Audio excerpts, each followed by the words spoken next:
Welcome to our channel. இன்னைக்கு நம்ம பார்க்க போகிறது என்ன அப்படின்னா திராட்சையில் விட்டமின் இ மற்றும் விட்டமின் சி இரண்டும் அதிகமாக நிறைஞ்சிருக்கு. இதனால் நம்மளுக்கு என்னென்ன நன்மைகள்லாம் கிடைக்கிது அப்படின்றத பற்றி ஒரு 10 நன்மைகள் மட்டும் நம்ம இப்போ பார்க்கலாம். நம்பர் 1, சரும நலன். சூரிய கதிர்களை உமிழும் வெப்பம் மற்றும் சுற்றுப்புற மாசுபாடுகளில் இருந்து சருமத்தை பாதுகாக்கும். அப்புறம் நம்மளுக்கு வரக்கூடிய நரை முடியை இந்த திராட்சை என்ன செய்து முற்றிலும் குணப்படுத்தக்கூடியது. நம்பர் 2, உடல் எடை. கலோரிகள் ரொம்ப குறைவாக இருக்கும், நார்ச்சத்து அதிகமாக இருக்கும். பசி உணர்வை கட்டுப்படுத்தக்கூடிய ஒன்று இந்த கருப்பு திராட்சை. அப்புறமா உடல் எடையையும் நம்மளுக்கு குறைக்கிறதுக்கு உதவக்கூடியது கருப்பு திராட்சை. நம்பர் 3, இதய ஆரோக்கியம். ரெஸ்வராட்ரோல் மற்றும் குர்சடின் போன்ற ஆன்டி ஆக்சிடென்ட்டுகள் நிறைந்துள்ளன.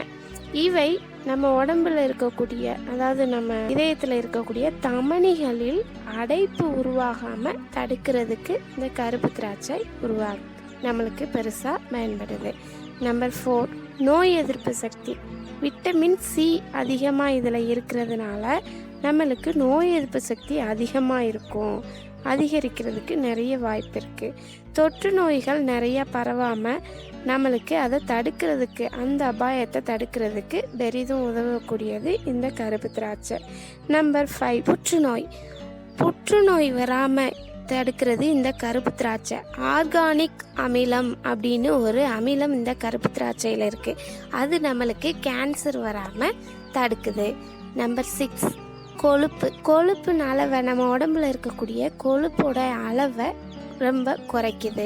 அப்புறம் பார்த்திங்கன்னா பக்கவாதம் ஏற்படாமல் தடுக்கிறதுக்கு இந்த கருப்பு திராட்சை நம்மளுக்கு பயன்படுது.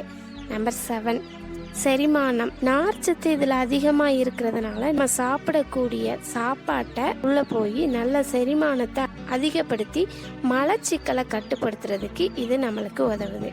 நம்பர் 8,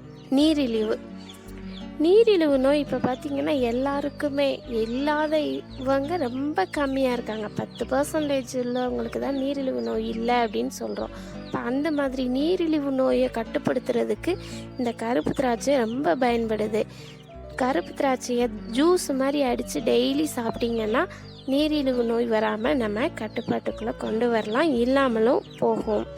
நம்பர் 9, செல்கள். பாலிபினால்கள், அந்தோசைன்கள் போன்ற ஆன்டி ஆக்சிடென்ட்கள் அதிகமாக இந்த கருப்பு திராட்சையில் இருக்கிறனால நம்ம உடம்புல இருக்கக்கூடிய செல்கள் சேதமடையாமல் பாதுகாப்பாக வச்சுக்கிறதுக்கு இந்த கருப்பு திராட்சை ரொம்ப பயன்படுது. நம்பர் 10, மூளை. நினைவாற்றலை மேம்படுத்த உதவும். முதுமை காலத்தில் அறிவாற்றலை குறைக்காம அதிகப்படுத்துறதுக்கும் மூளையை பாதுகாக்கிறதுக்கும் கருப்பு திராட்சை ரொம்ப பயன்படுது. இப்படிக்கு உங்கள் ஞானப்பிரபா. இது பிடிச்சிருந்தா லைக் பண்ணுங்க, ஷேர் பண்ணுங்க, சப்ஸ்கிரைப் பண்ணுங்க. தேங்க்யூ.